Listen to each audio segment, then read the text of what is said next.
वो कहा जाता है कि एक बिहारी सब पर भारी, लेकिन इस बार दो बिहारी हैं। दो बिहारियों की टक्कर है नॉर्थ ईस्ट दिल्ली में, और इस बार उस बिहारी के पीछे दोनों पार्टियां हैं, आम आदमी पार्टी भी, कांग्रेस पार्टी भी। आप जानते हैं मैं किन की बात कर रही हूं? कन्हैया कुमार जी की। और सुनने में ये आता है कि जब से वो मैदान में उतरे हैं आपकी टेंशन थोड़ी बढ़ गई है। हाँ, देखिए चेहरे पे कितना टेंशन आ रहा है मेरे। देखिए, मैं समझता हूं, मैं बहुत सोच समझ के एक बात बोलना चाहता हूं। कन्हैया कुमार जैसे व्यक्ति को किसी राज्य से जोड़ना उस राज्य का अपमान है देश में।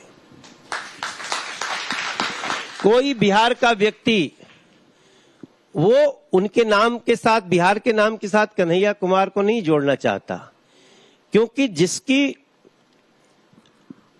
रोम रोम से जिसके निकलता हो कि भारत तेरे टुकड़े होंगे, रोम रोम से जिसको निकलता हो कि अफजल हम शर्मिंदा हैं, तेरे कातिल जिंदा हैं, जो भारतीय सेना को हमारे देश के लोग देखते हैं ना, तो नहीं भी बोलेंगे तो मन से आएगा जय हिंद, सेना जा रही है। वो हमारी सेना को रेपिस्ट बोलता है। बिहार का व्यक्ति क्या, मैं समझता हूं देश का कोई भी व्यक्ति जो इन बातों को जानता होगा ना, अभी मैं नॉमिनेशन करने दीजिए उनको, मैं जेएनयू की उनके वीडियोस निकालूंगा, बहन बेटियों की एफआईआर निकालूंगा, जो लड़कियों के साथ, बेटियों, स्टूडेंट्स के साथ जो इन लोगों ने किया है ना, मैं देश के सामने लाऊंगा और तब बताऊंगा कि ऐसे लोग किसी मतलब इंसान कहलाने की कैटेगरी में नहीं आते हैं। आप इंतजार कर रहे हैं नॉमिनेशन का, तब निकालेंगे? हाँ, आज क्यों नहीं? नहीं, जरा नॉमिनेशन हो जाए। अच्छा, आपको ऐसा लगता है कि पहले निकाल देंगे तो भाग जाएगा? नहीं, असली लड़ाई तो अभी शुरू होगी, अब भागेंगे क्या? नहीं तो फिर इंतजार क्यों कर रहे हैं?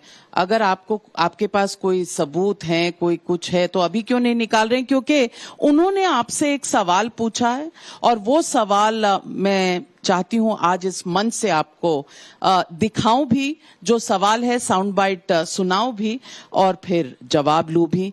कन्हैया कुमार, सुनते हैं।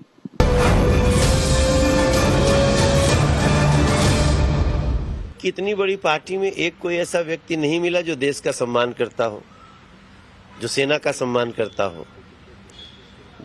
आप उसको चुनते हैं जो टुकड़े टुकड़े गैंग का नेतृत्व करता हो, जो सेना को गाली देता हो, तो कोई बात नहीं। मनोज तिवारी काम करते हैं, तो मनोज तिवारी जब मेरे ऊपर सवाल उठाएंगे तो सीधा जो है जय शाह के पिताजी पे ऊपर चला जाएगा, क्योंकि गृह मंत्रालय तो उनके पास है ना, मेरे पास तो है नहीं। मेरे चाचा जी तो है नहीं गृह मंत्रालय में, गृह मंत्री तो है नहीं, ये तो वही बैठे हुए हैं, तो ये सवाल उनके ऊपर चला जाएगा। पता नहीं वो क्यों ये सवाल पूछ रहे हैं। अगर इतने सबूत हैं तो कन्हैया कुमार पर एक्शन क्यों नहीं हुआ? क्यों जमानत नहीं हो ही रहा है, केस चल रहे हैं, केस का डिसीजन आएगा, होगा।